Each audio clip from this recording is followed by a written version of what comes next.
Hello my motor enthusiasts. The 37th Austrian Grand Prix unfolded with drama and unexpected turns at the Red Bull Ring. George Russell clinched a stunning victory for Mercedes, capitalizing on a thrilling but unfortunate collision between Max Verstappen and Lando Norris. Verstappen, who led comfortably by 8 seconds, saw his lead dissolve after a pit stop error, setting the stage for a fierce duel with Norris. This clash at the Remus corner not only forced Norris to retire but also saw Verstappen tumble down to 5th place, later penalized with a 10-second addition for causing the shunt. Oscar Piastri and Carlos Sainz rounded off the podium, while the race also spotlighted commendable performances from Nico Hülkenberg, Kevin Magnussen, and Daniel Ricciardo. An absolute whirlwind of a race with high stakes and heartbreaks, keeping all of us on the edge of our seats. Hello there. I'm Enzo, your host, coming at you on the Padoki_name, where we slice through the latest and greatest in Formula 1. With me today, as always, is the insightful William, ready to dive deep into the nitty-gritty of racing analysis. We're here every day, bringing you the freshest F1 news, and we'd absolutely love it if you could subscribe to our channel, hit the notification bell, drop a comment, and share our podcast with your friends and family. It really helps us keep the engines running here. Absolutely, Enzo. It's brilliant to be here, and there's always something new on the horizon in Formula 1 that keeps us coming back for more. And speaking of new, today's topic is a real shocker. You won't believe the twists and turns at the recent Austrian Grand Prix. I find this absolutely riveting, not just for the race tactics, but how a single moment can redefine the entire championship landscape. Stay tuned because we're about to get into all that juicy detail. Full throttle.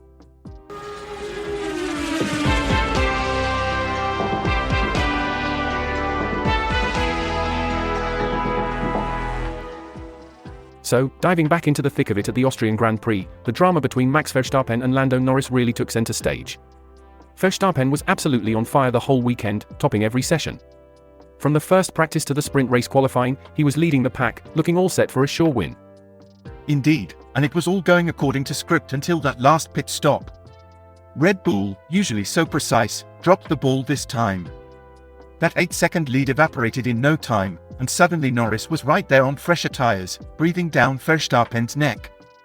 Exactly, and that's when things got really heated. No holds barred, pushing the track limits, dodging and weaving, the tension was palpable. And it all came to a head at the Remus corner. A sharp right-hander that's seen many a drama, and this was no exception. The collision was inevitable, wasn't it? It really seemed that way. With the stakes so high, neither was willing to back down. It's a shame really, races should be won on the track, not in the pits or through collisions. It's a lesson in how quickly fortunes can change in Formula 1.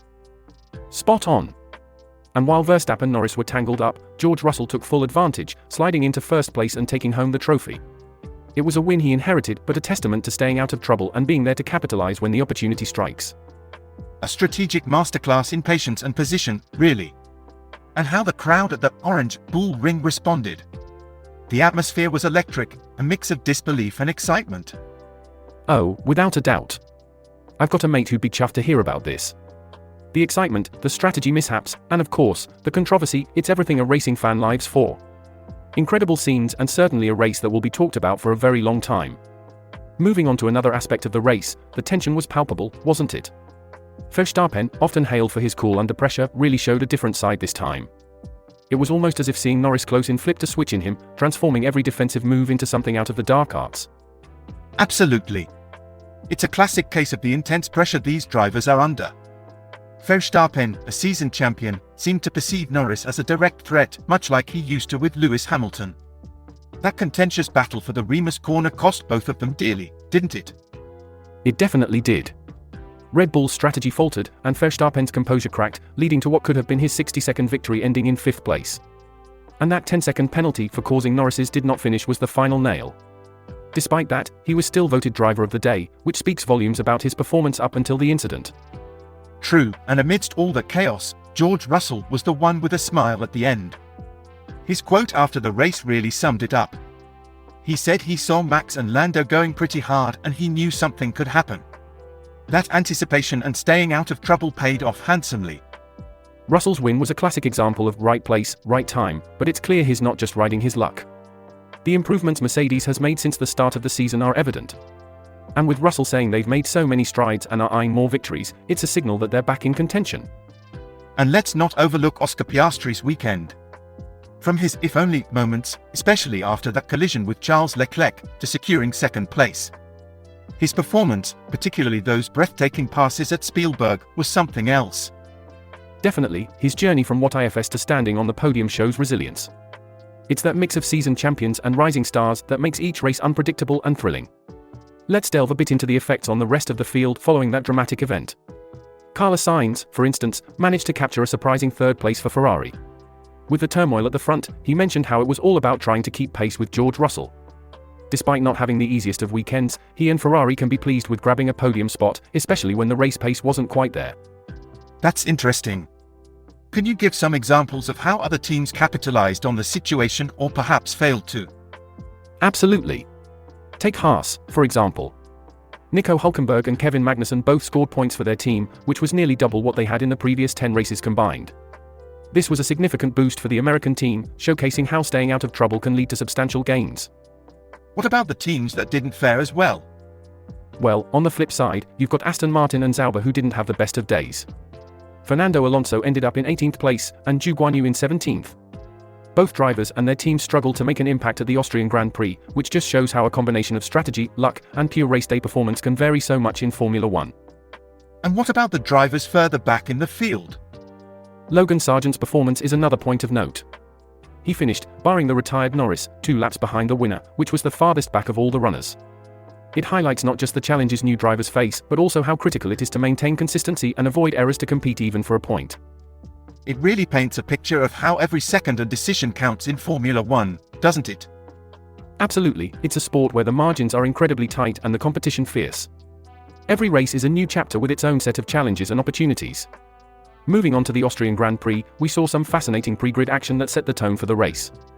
Zhou started from the pit lane instead of 20th on the grid, opting for the Pirelli white band hard compound tyres while the rest of the field was on the yellow band mediums. This strategic choice placed him at a disadvantage right from the off. It's always a gamble with those tyre choices, especially under tricky conditions like the gusty winds at Spielberg. George Russell managed to keep his composure despite some off-track excursions on his way to the grid, the farming, as they call it in the paddock. Absolutely. And once the lights went out, the race was on with Verstappen taking an early lead. The battles throughout the grid were intense. Hamilton made an interesting move on Sainz, which he later had to reverse.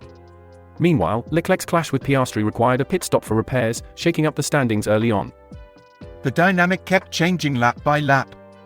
We saw Perez making his way up to 6th and Piastri recovering brilliantly to reclaim his position.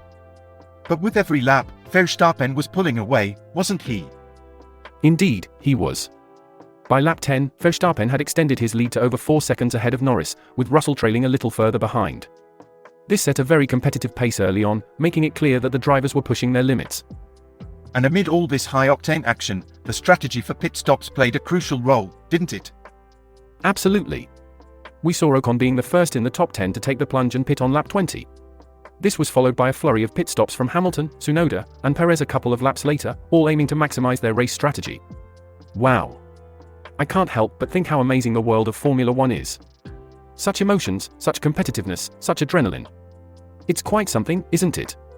What do you reckon, my lovely audience? Are you enjoying the content?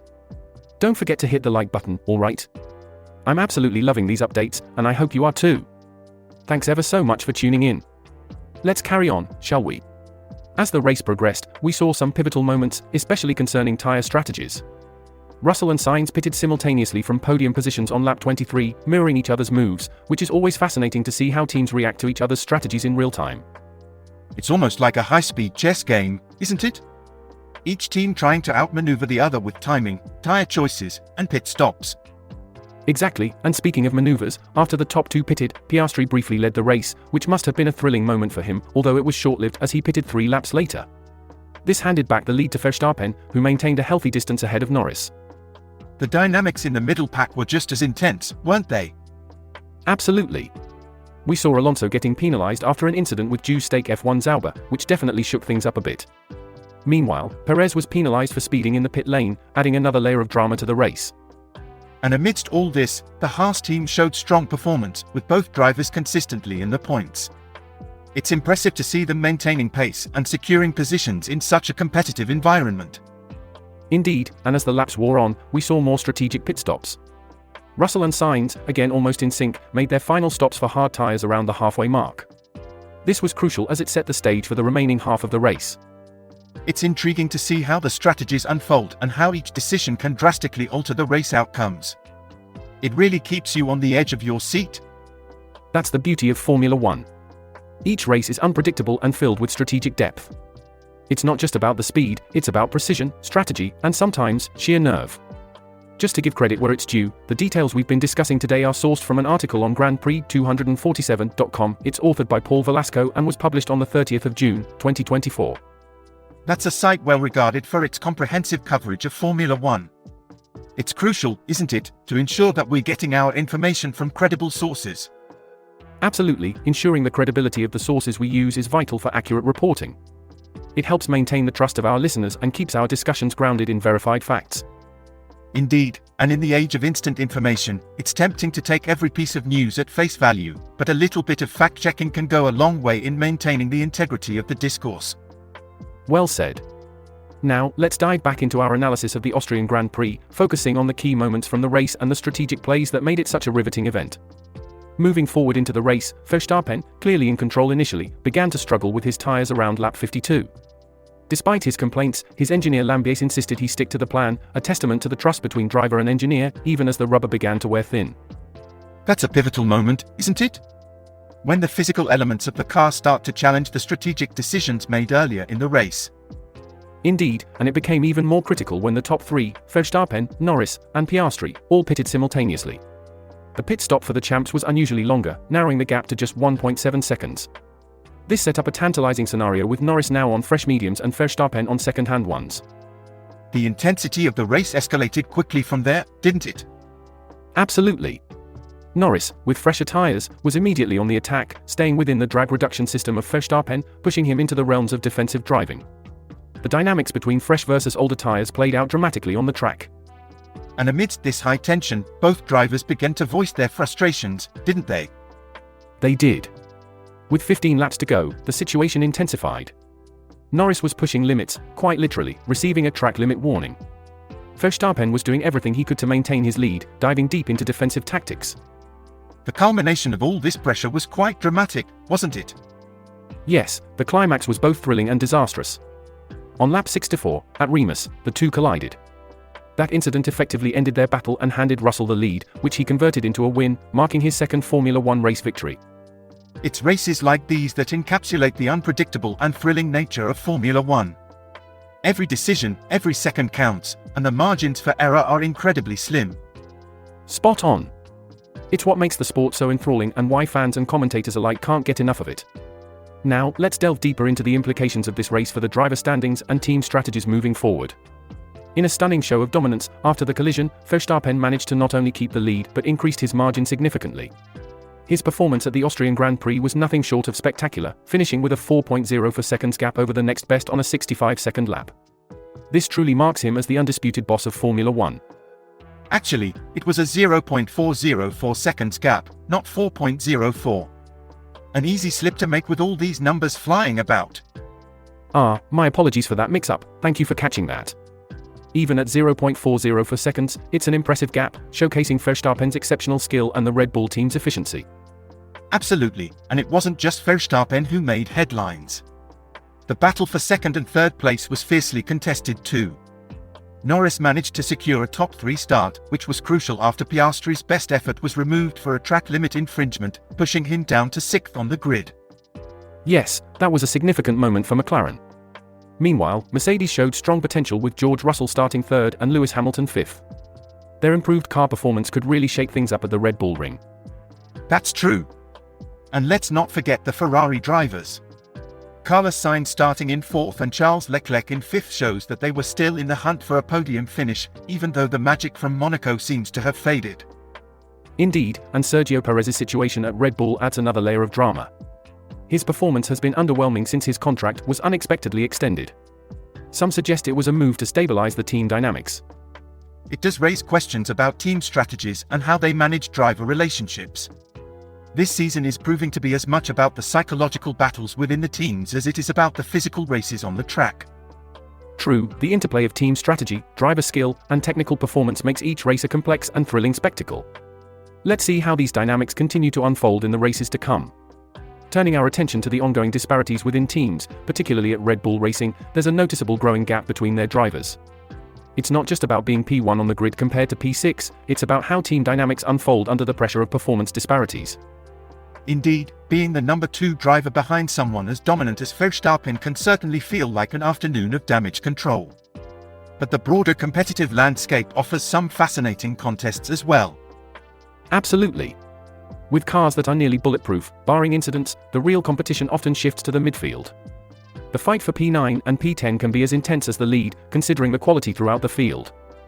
And speaking of intense, the individual matchups like Ricciardo versus Tsunoda, Gasly against Ocon, are ones to watch. Alonso's performance can also vary dramatically based on his mood on the day, adding another layer of unpredictability.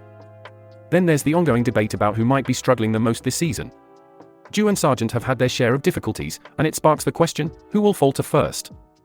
It's these kinds of undercurrents that make each race not just a test of speed but of mental fortitude and strategic acumen. Moving back to the track specifics, the Austrian Grand Prix at Spielberg is a remarkable circuit. Did you know it has one of the shortest laps in terms of time but features aggressive curbs and now a 2.5-meter wide gravel strip at turns 9 and 10 to combat track limit violations?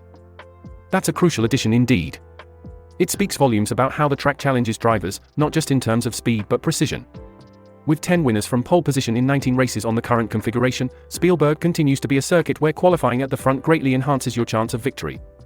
And considering it's the 37th race held there, with its significant history starting from Zeltweg Airfield in 1964, every race at the Red Bull Ring is steeped in Formula One lore. It truly is a special venue, echoing decades of racing history and evolving continuously to meet the modern standards of Formula One.